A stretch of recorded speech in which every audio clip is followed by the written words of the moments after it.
Selamat datang di audiobook yang dikeluarkan oleh Audiotune yang berjudul Pengantin Pengganti CEO Arogan, karya autor Asri Faris, pengisi suara Aris Dizuma.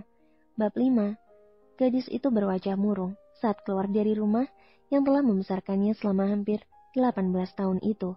Ia tidak menyangka pernikahan kakaknya berakhir menjadikannya seorang istri dengan menggantikannya. Sudah, Nduk, jangan bersedih seperti itu. Cepat sedikit, suamimu sudah terlalu lama menunggu, ujar Bu Ana terlihat tegar. Padahal sisi lain dari nalurinya menjerit, ingin menangis. Bu, Pak, Wuning pamit ya, kabari selalu keadaan rumah. Aku pasti akan sangat merindukan ibu dan bapak, ujarnya memeluk kembali. Perpisahan itu terlalu mendadak dan terlalu berat. Hati-hati nak, pasti ibu akan selalu berkabar. Jangan begitu khawatir dengan keadaan kami. Jaga diri baik-baik sayang, doa kami menyertaimu. Ibu merasakan perasaan campur aduk melepas kepergian putrinya. Beliau menahan tangis yang dibalut senyum perpisahan. Sementara, Rara mengintip di balik korden, menyaksikan dengan jelas raut muka adiknya yang mendung. Rasa bersalah bercampur kesedihan membumbung hatinya.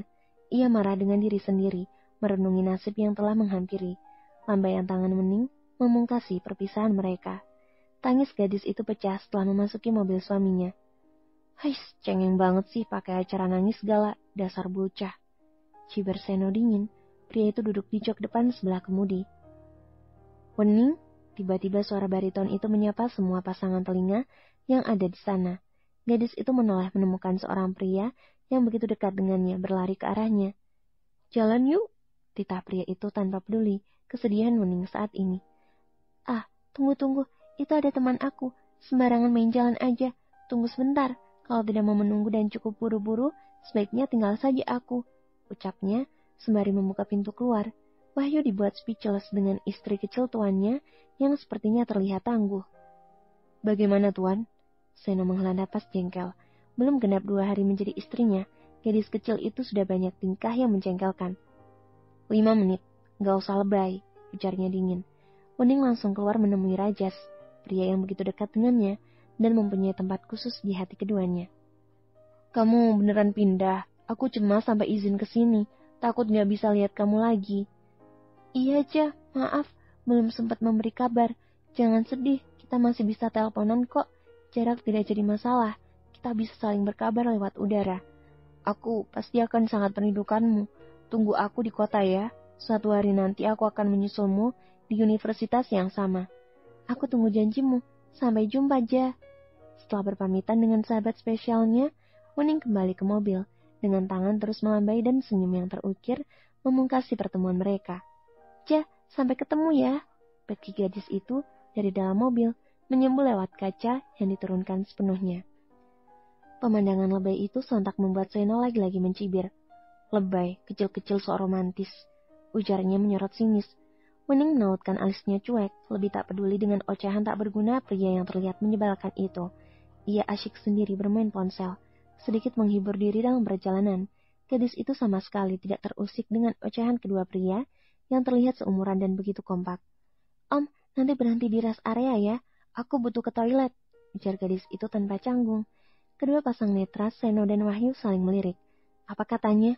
Om, ya benar saja. Bocah, sepertinya telingamu itu harus dikorek.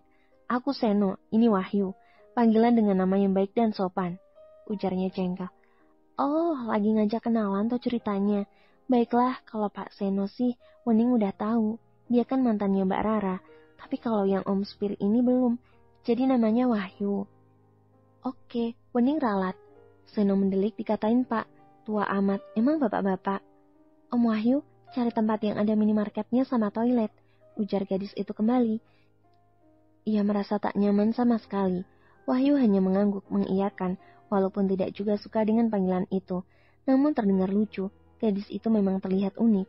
Wening langsung ngacir turun begitu mobil terparkir dengan benar.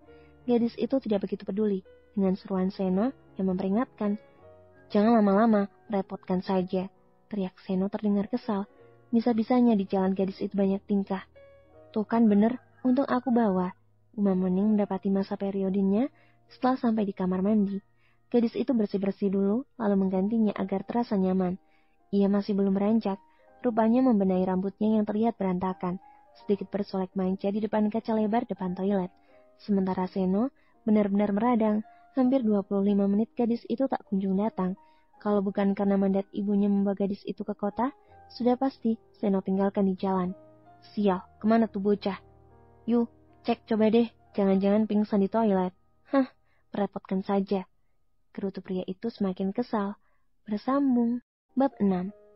Wahyu segera turun dari mobil dan bergegas menuju toilet umum khusus wanita. Ia bingung sendiri hendak masuk, tetapi emang wening lama. Bahkan hampir 1 jam gadis itu belum nongol. Seno sampai turun dari mobil, saking kesalnya. Ia kembali menelpon Wahyu, namun hasilnya sama. Anak itu belum keluar dari toilet. Kemana sih tuh anak? Ngilang mulu. Geram Seno merasa dipermainkan. Baru pertama kali ini, dia harus menunggu seorang wanita. Sialnya, Seno tidak bisa menghubungi ponselnya, sebab tidak punya nomornya. Mau minta ke mama? Jelas bukan solusi yang ada begitu kentara kalau ia sedang tidak bersama. Dan mama bisa saja berpikiran kalau dirinya suami yang gak pekaan. Awas aja nanti kalau nongol, aku bikin rujak.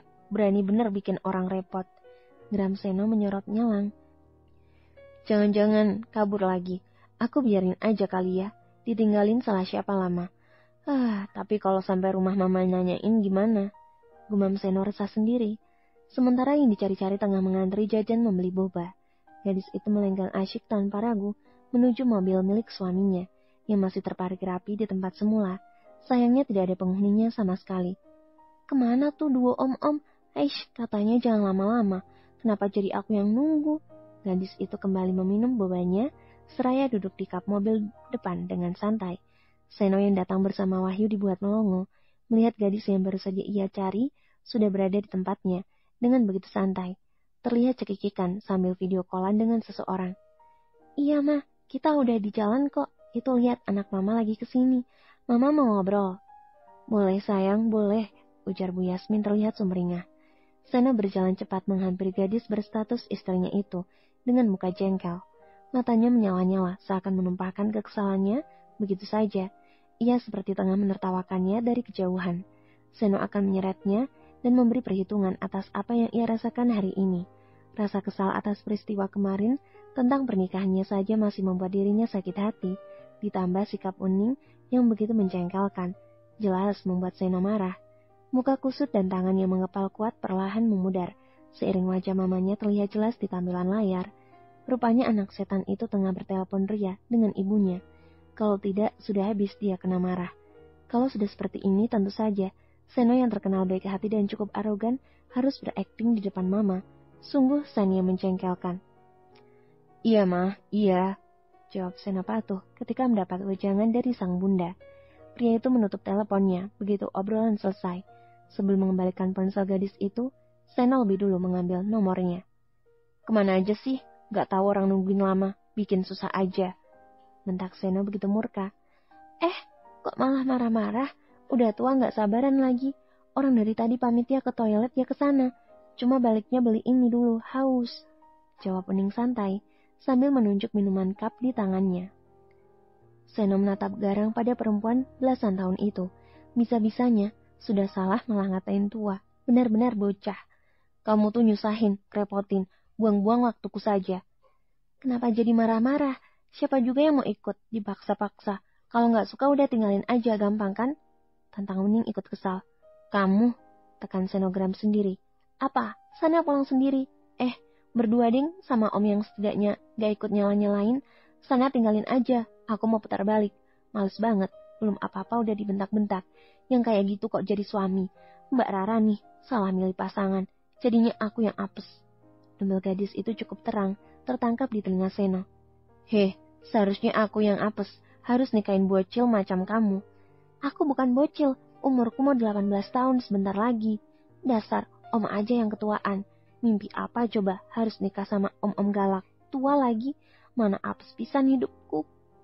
Beberapa kali dikata-katain membuat kuping Seno memanas. Hatinya jelas meradang. Pria itu menyeret tangan gadis itu, membawanya masuk ke jok belakang. Dengan sedikit kasar, menghempaskan perempuan itu ke jok begitu saja. Lalu mengungkungnya dengan geram. Au, sakit. Sabar dong om, jangan di mobil juga, ini tempat umum. Pakik Kuning gagal paham. Tiba-tiba Seno berusaha menakuti gadis di depannya agar diam. Ia ingin balas mengerjainya dengan caranya sendiri. Emangnya kenapa kalau tempat umum? Ada yang salah? Kita kan suami istri. Gak salah sih, cuma ada Om Wahyu. Nanti ngintipin kita gimana? Ujarnya terlihat kalem, padahal dalam hati takut luar biasa. Apalagi sorot matanya yang tajam, seakan merontokkan jiwa-jiwa lembutnya. Wening menanggapi dengan santai dan sengaja, membiarkan semua itu terjadi. Toh ia merasa aman, karena sedang datang bulan. Jadi tidak mungkin orang waras akan mengajaknya, hahahihu. Sekalipun itu suaminya. Kamu kira kita mau ngapain? Bersambung.